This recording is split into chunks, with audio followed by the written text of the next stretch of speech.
গরমে কষ্ট করেন।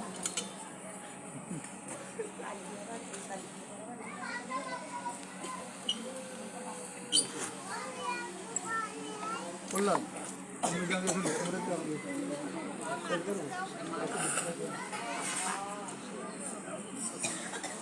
প্রশান্ত তোমার একটা আসন দেওয়া হয়েছে?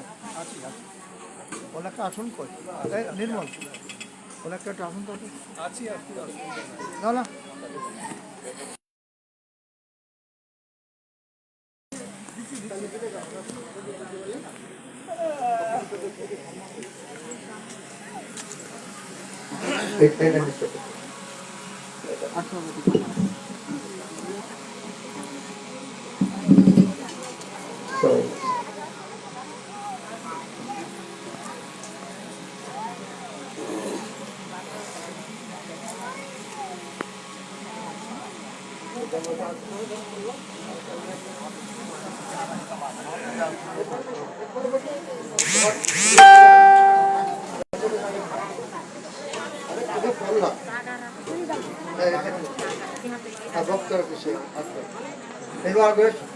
ওই পুরোপুরি একটা আগে আসনটা ওনার পিছন থেকে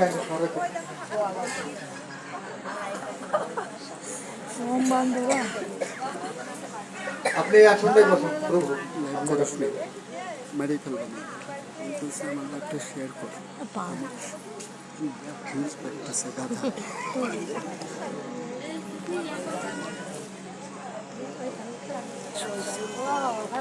আমার জন্য নিস নে আমার জাতি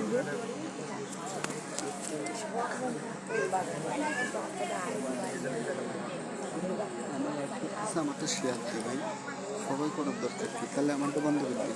শোনা দিয়ে গেছে এখন যেকোনো একটা পাই হয় আমারটাতে, তুমি এটা পাই।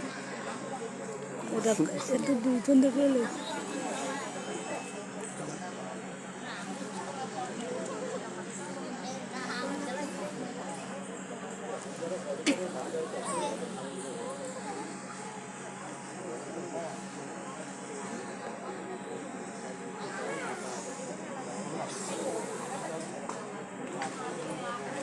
মায়ের সব রাস্তা দাঁড়াই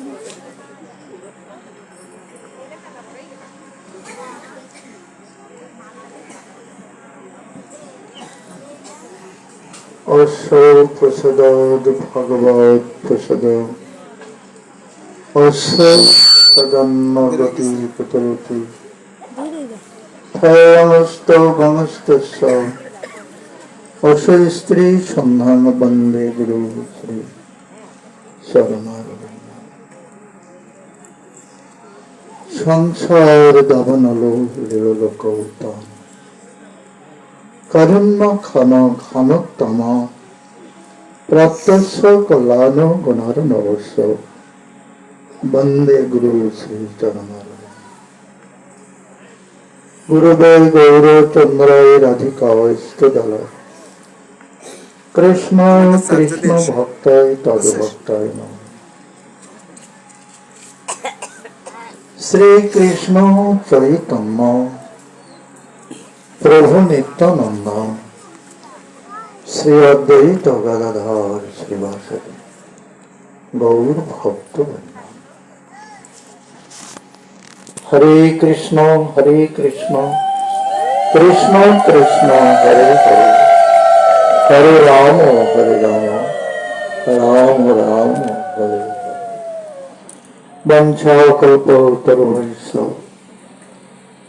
কৃপা সিন্ধু পরিবর্চ পতিতানাং পাবনেভ্যো বৈষ্ণবেভ্যো নমঃ। সব শ্রোতা বৈষ্ণবের করি নমস্কার, সকলেই পদধূলি দেহ মস্তকে। ওম নমো ভগবতে বাসুদেবায়, ওম নমো ভগবতে বাসুদেবায়, ওম নমো ভগবতে বাসুদেবায়। জয় শ্রী রাধে রাধেশ্যাম, জয় জয় রাধানাথ, জয় জয় নিতাই সুন্দর, জয় জয় গৌর সুন্দর। জয় জয় শ্রী গোবিন্দ কবলরম শ্রী মহারাজ।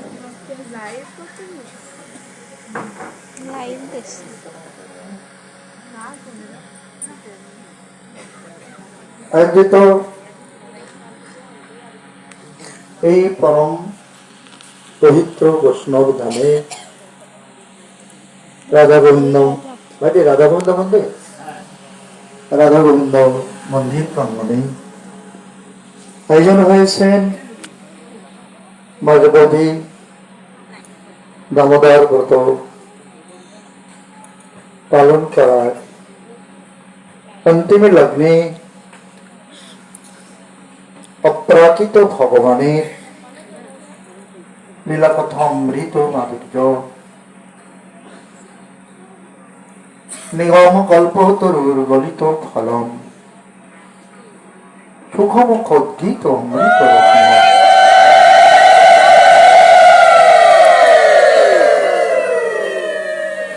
জগৎ জীবের কল্যাণের জন্য মহারাজ পরীক্ষিতকে উপলক্ষ করে ব্যাসনন্দন সুখদেব অমৃতময় ভগবত প্রবচন করেছিলেন। সেই অমৃতময় ভগবত কথার আয়োজন করেছেন। তবে মাতিস জীবাধনের পক্ষে ভগবানের লীলা কথা অমৃত আস্বাদন একেবারে অসম্ভব, ইহাতে সন্দেহ নাই। তবে আমার দীক্ষাগুরু পদ্ম নিত্যলীলায় প্রবিষ্ট পরম দয়াল শ্রীল শ্রী শ্রী আসোয়ার ভরতোত্তম দাস গোস্বামী মহারাজ মাধুশ্বর জীবধম মাধুশ্বর নরধম তার শিক্ষাগুরু পদ্ম শ্রীরাম বৃন্দাবন কেশিঘাটস্থ নিত্যলীলায় প্রবিষ্ট পরম দয়াল বৈষ্ণব সেবা মূর্তিমন্ত বিগ্রহ শ্রীল শ্রী শ্রী 108 মহন্ত বরারি মহন্ত উভয়ের আতুল চরণের অবৈতকী কৃপা প্রসাদকে সম্বল করে আপনাদের চরণ ধুলোর আশীর্বাদ মাথায় নিয়ে অল্প একটু সময় হরিকথা আস্বাদনের প্রয়াস। জয় জয় পরম দয়াল শ্রী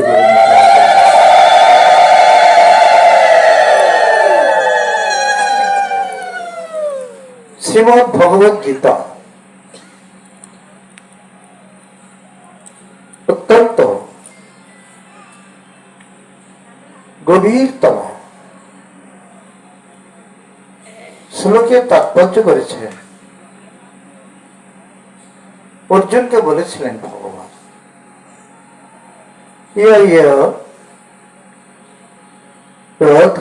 যথমং প্রবদ্ধন্তি কামস্তথৈব ভজমাম। যে যতমং প্রবদ্ধন্তি, তাই তো, যে যতমং প্রবদ্ধন্তি তামস্তথৈব। আমাদের প্রশান্ত আত্মা, আমি ওনার মুখে শ্রীমদ ভগবত পাঠ গীতা পাঠ শ্রবণ করেছি, অমৃতময় আস্বাদন এবং ব্যাখ্যাও করেন। তবে সব দিন আমার ভাগ্য হয় না।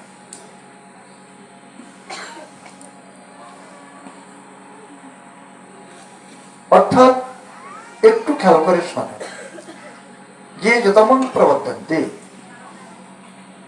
তামস্ত ঠিক জন্ম।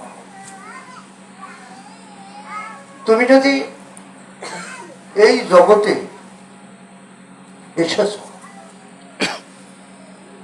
এই জগতে তুমি ছিলে না, দুদিন পরে আবার থাকবে না।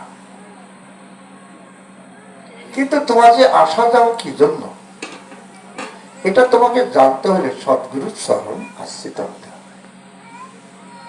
তাহলে যে যতমান প্রবর্তন্তি কেন, তুমি যদি আমাকে ভালোবাসো, এই স্বরূপটার বহু অর্থ। আমিও তোমাকে ভালোবাসি, এই কথাটা কি বুঝলাম বাবা?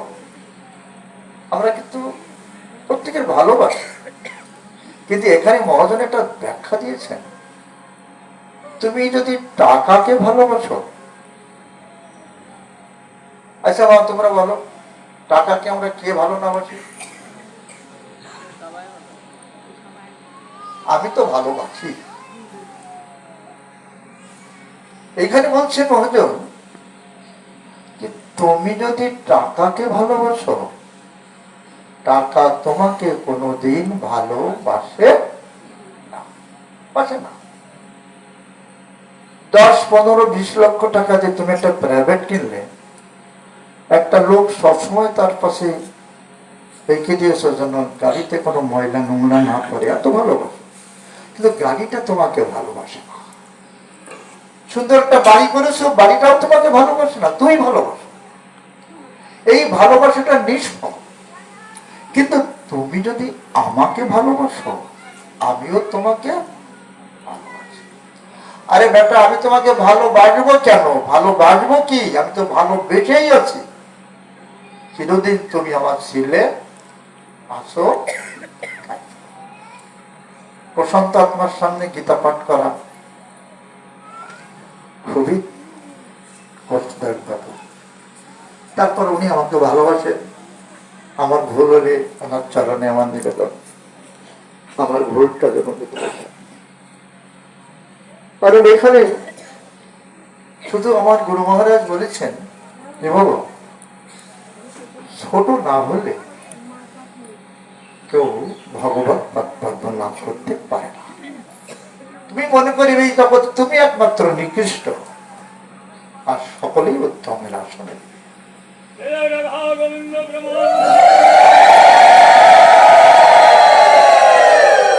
তাহলে এখানে তুমি আমাকে যদি ভালোবাসো,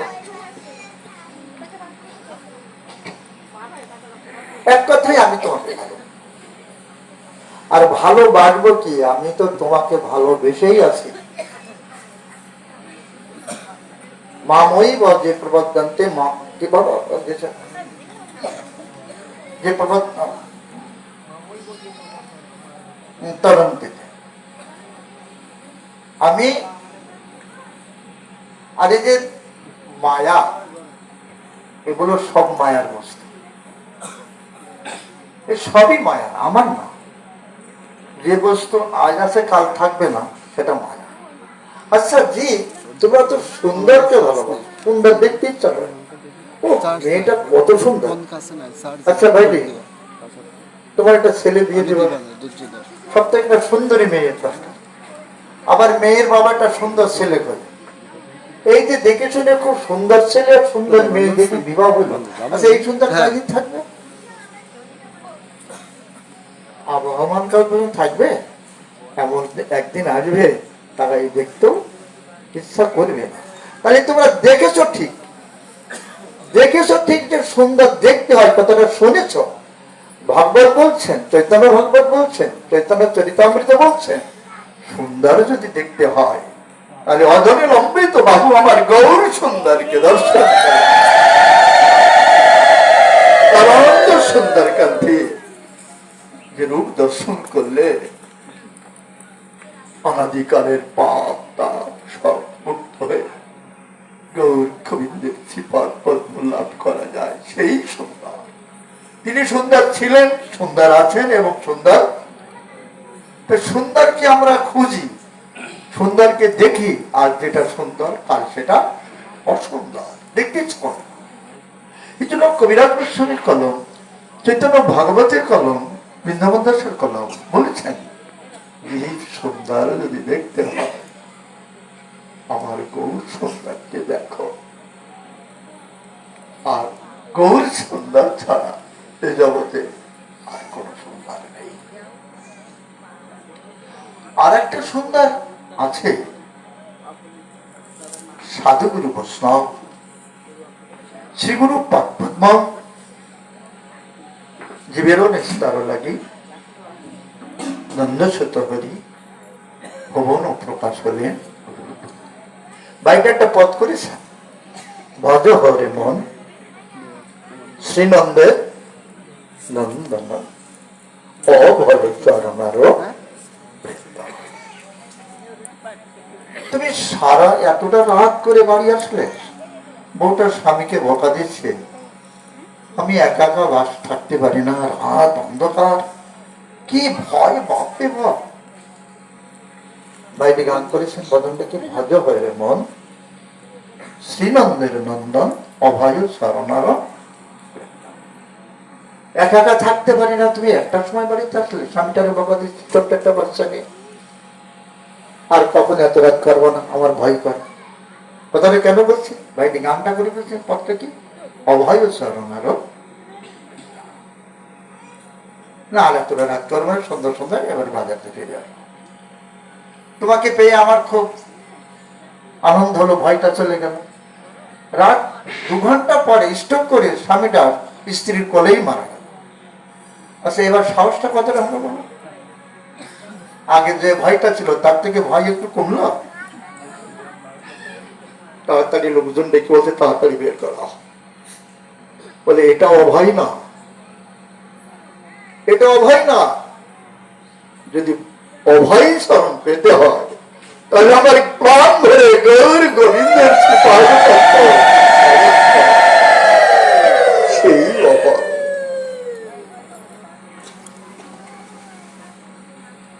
সে ছাড়া জগতে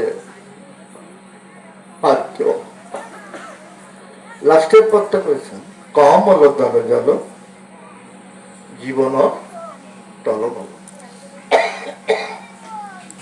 কমল জল মানে পদ্মপত্রের পরে যেমন জল বিন্দু টলমল করে, একটু খেয়াল করবো, পদ্মপত্রের পরে এক বিন্দু জল যেরকম টলমল করে, একটু বাতাস লাগলেই কিন্তু পদ্মের পত্রের জল ওই জলেই পড়ে যায়। তেমনি তোমার দেহরূপ পদ্ম সংসার রূপ সাগরের পরে জীবাত্মারূপে এক বিন্দু জল টলমল করছে। মৃত্যুর বাতাস লাগার সঙ্গে সঙ্গে যখন পড়ে যাবে, তার আগে প্রাণ ধরে গৌর ভজন করা, পড়ে যাওয়ার আগেই তোমার ভজনটা করে না। কমল জল জল জীবন টলমল ভজ হরিপদ। এই জন্য ও আজকের প্রসঙ্গ ক্রমে একটু আলোচনা, আজকের একাদশী তিথির পারণের প্রসঙ্গ নিয়ে একটু ভাগবতের কথা আপনাদের দর্শন করে আমার হৃদয়টা জোড়াই গেছে। এত ভক্ত, আমি তো আপনাদের কিছু দিতে পারবো না, আমি পাপী, মহাপাপী। আমার মতো মহাপাপী জগতের নেই। কেন জানেন? দুর্লভ মানব জন্মটা লাভ করে আমি আমার গৌর গোবিন্দকে ভজন করতে পারলাম না। অনেক ধন সঞ্চয় করেছি, কিন্তু মহাজনের পদের যে সঞ্চয়, যে ধন, সেটা আমি সঞ্চয় করতে পারি না। সে ধনটা কি? গৌরাঙ্গের 2টি পদ। গৌরাঙ্গের 2টি পদ যার ধন সম্পদ। যে ধন, যে চরণ বুকে ধারণ করে রাখলে, এই যে তোমার লক্ষ লক্ষ টাকার মালিক তুমি, রাত দিন ভূতের খাটনি খেটে অনেক ধন তুমি জোগাড় করেছ, সঞ্চয় করেছ। যেদিন তোমার চলে যেতে হবে, এই সঞ্চয়ের সঙ্গে সঙ্গে, এই অর্থ সঞ্চয়ের সঙ্গে সঙ্গে তুমি যদি আমার গৌর চরণ দুখানা হৃদয়ে যদি ধ্যান করে রাখতে পারো, আমার কথা বুঝতে পারেন না মা? তুমি এই অর্থ সঞ্চয় করো, ওই সঙ্গে সঙ্গে যদি গৌর চরণ দুখানা হৃদয়ে ধ্যান করে হৃদয়ে ধারণ করে রাখতে পারো, হাত দিয়ে যে অর্থ সঞ্চয় করেছ, যাবার সময় ওটা পড়ে থাকবে। আর জিহ্বা দিয়ে, কর্ণ দিয়ে যে আমার গৌর চরণ স্মরণ করে হৃদয়ে ধারণ করতে রাখতে বলেছ, যাবার সময় এটা পড়ে থাকবে, কিন্তু ওইটাই তোমার সঙ্গে যাবে।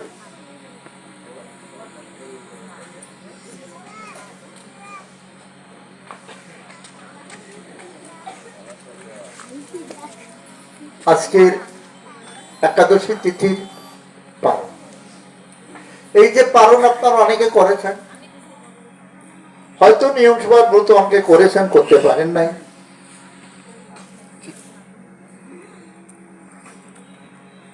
গঙ্গার কূলে দাঁড়ালে কেউ গঙ্গা স্নান করে, কেউ করতে পারে না, কিন্তু গঙ্গার যে বাতাস কাউকে কিন্তু বঞ্চিত করে না। হয়তো দামোদর ব্রত কেউ পালন করতে পারেন না, এই বিধায় যে করেছে তার সঙ্গে যদি দেখা হয় তবুও তোমার ভগবত কৃপা লাভ হবে। কেন বাইটি কেন হবে? সাধু দর্শনে পবিত্র করো, এই তোমার যে সাধু করেছে তুমি যদি একে দর্শন করো তাতে তোমার। শ্রীমৎ ভাগবত রাধাবিনোদ গোস্বামী দশম স্কন্ধে পারণের একটা কথা উল্লেখ করে।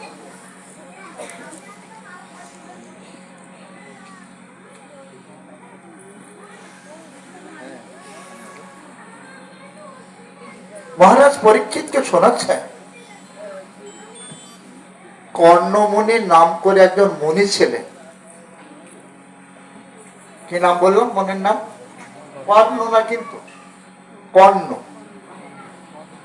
হ্যাঁ কদন্তন নয় নাই, কর্ণমুনি নাম। আজকে পালন নিয়ে একটু কথা, তারপরে যদি সুযোগ হয় দু একটা গৌর কথা।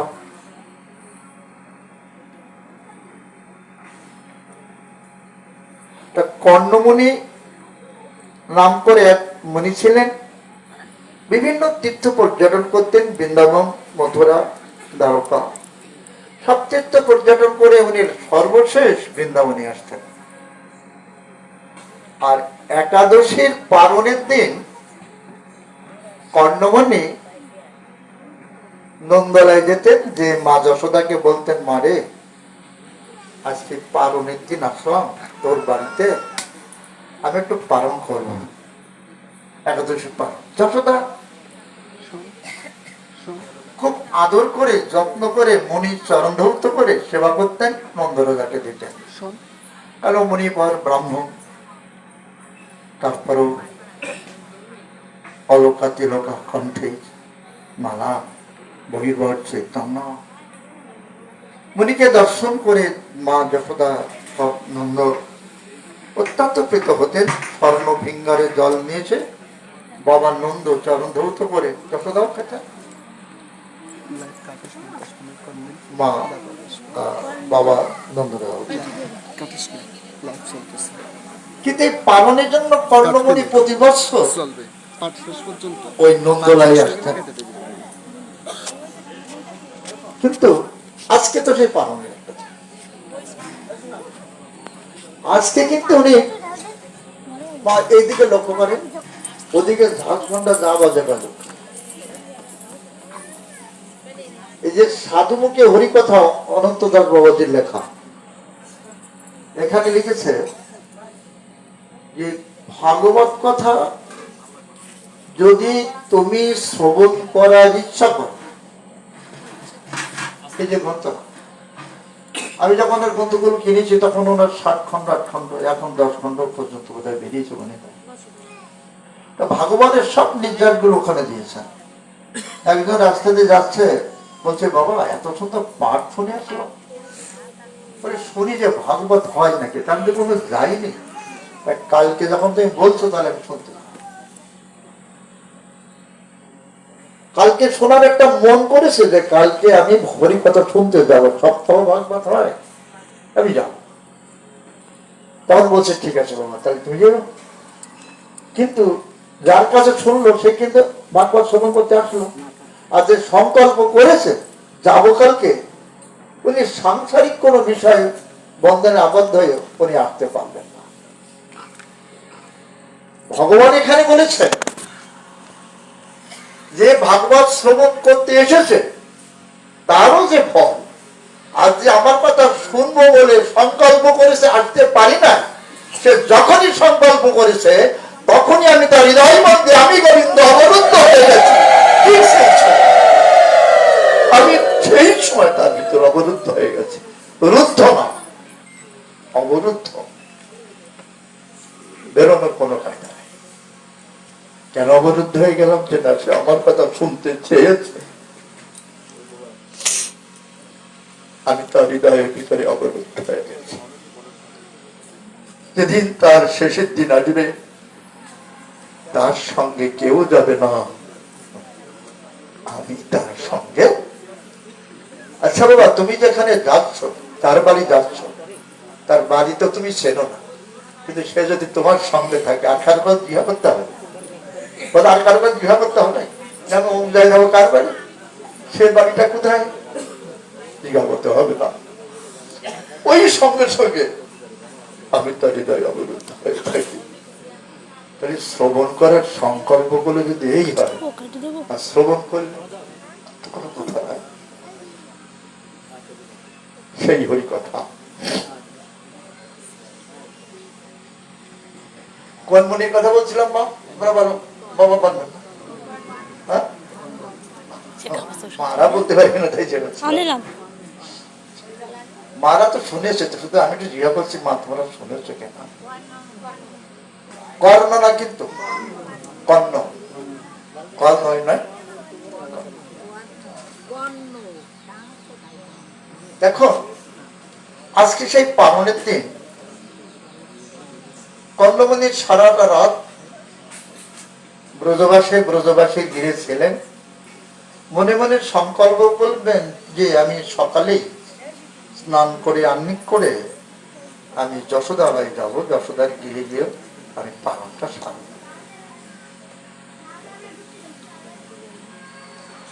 এখন উনি খুব হাসি খুশি মনে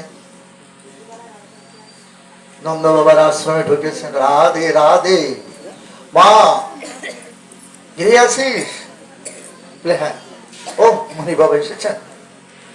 উচ্চ সমাদৃত আসনে দিলেন বসতে, পাদ্য দিলেন, অর্ঘ্য দিলেন, চরণামৃত নিলেন, নিয়ে তখন নিজে নিলেন, আর ছোট্ট একটা বাচ্চা ভুরকো করে বেড়াচ্ছে, ওই বাচ্চাটারে দিলেন, খাও, তোর কল্যাণ হোক। কথা বুঝতে পারছি যে বাচ্চাটা কেটা? শ্রীনন্দের ভজ হরে মন শ্রীনন্দ, ছোট্ট বাচ্চা গুরু নে বাবা খাও। আরে এ মনির চরণামৃত খেলে তোর কল্যাণ হবে। আমার অনন্ত বিশ্ব ব্রহ্মাণ্ডের ভগবান মন্দিরে ভোগলে আমরা তারই চরণামৃত নেওয়ার জন্য হাত পাতি। আমরা গোবিন্দের চরণামৃত নেওয়ার জন্য হাত পাতি। মা যশোদা ভক্তের চরণামৃত নিয়ে ভগবানকে বলছেন লেখা, তোর কল্যাণ হবে। কারণ কংসের দূত তো বিভিন্ন ভাবে এসে অত্যাচার করে, পুতনা, অগাসুর, বাগাসুর, কত অসুর নিয়ে এগুলো খা, তাহলে তোর কল্যাণ হবে। আমার ব্রজেন্দ্রনন্দন যশোদা গোপাল মনে করছেন মা যখন দিচ্ছেন ভক্তের চরণামৃত আমি পাই, এই জন্য ভগবানও পেয়েছেন। কবিরাজ গোস্বামী চৈতন্য চরিতামৃত আস্বাদন দিয়েছেন, জগজ্জীব তোমরা যদি মোহমায়ের বন্ধন থেকে মুক্ত হয়ে ভগবত ধামে যেতে চাও, তোমরা যদি জেলখানার বন্ধন থেকে মুক্ত হয়ে ভগবত ধামে যেতে চাও, তাহলে ভক্তপদ ধুলি আর ভক্তপদ জল, আর ভক্তভুক্ত অবশেষ 3 মহাবল। আমার গোবিন্দ যখন ভক্তের চরণামৃত নিয়েছে, আমরাও যদি কিঞ্চিত ভক্তের চরণামৃত নিতে পারি, মোহমায়ের বন্ধন মুক্ত হয়ে আমরা যে গৌর গোবিন্দের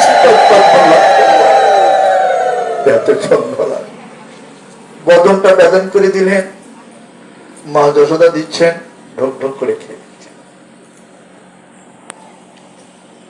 কর্ণমণি চিন্তা করছেন এই বাচ্চাটা কেটা?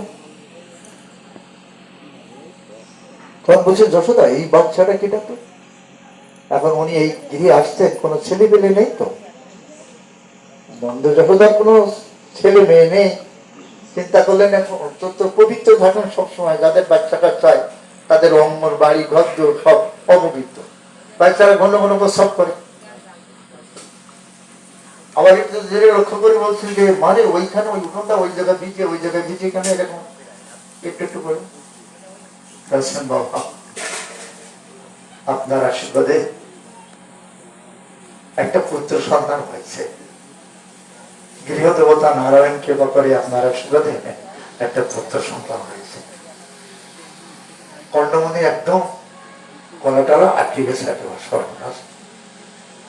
আমি এখানে আসলাম, আমি তো জানি যে কোনো সন্তানাদি নেই, নির্বিঘ্নে পবিত্র বাড়িতে একটু পালনটা সর্ব। তখন উনি আর ওই যে অর্ধেক অঙ্গনে অর্ধেক ঢুকেছে, এবার বেরিয়ে আসবে, কারণ ওই ছেলেরা তো বারবার ছেলে বাচ্চারা যেখানে সেখানে প্রস্তাব করে, পায়খানা করে। এবার উনি চিন্তা করেছেন ঢুকেছে দেখ কাজ, এখন বেরোবো কোন কায়দায়, আর ওখানে ভিজে ওখানে ভিজে। যশোদা বলছেন বাচ্চাটা যেখানে সেখানে প্রস্তাব করে, আবার যেখানে সেখানে একটু মলত্যাগ করে, বাবা আমি ওগুলো পরিষ্কার করে দিয়েছি। বলছিলেন না, উনি নিয়ে মেরে মেরে চলে যাচ্ছেন যে না এখানে পালন সারণ। কেন বলো তো? না অঙ্গনটা অপবিত্র হয়ে গেছে, এই অপবিত্র গৃহে আমি পালন সারব না। ভাগবত বলছে যার নাম করলে অপবিত্র পবিত্র হয়ে যায়, অপবিত্র পবিত্র বা সর্বাবস্থান গত হতে বা যশরে পুণ্ডরীকাক্ষ সবাজ্য পন্থার সূচি। যার নাম করলে অনন্তকালে অপবিত্র পবিত্র হয়ে যায়। সময় হয়ে গেছে,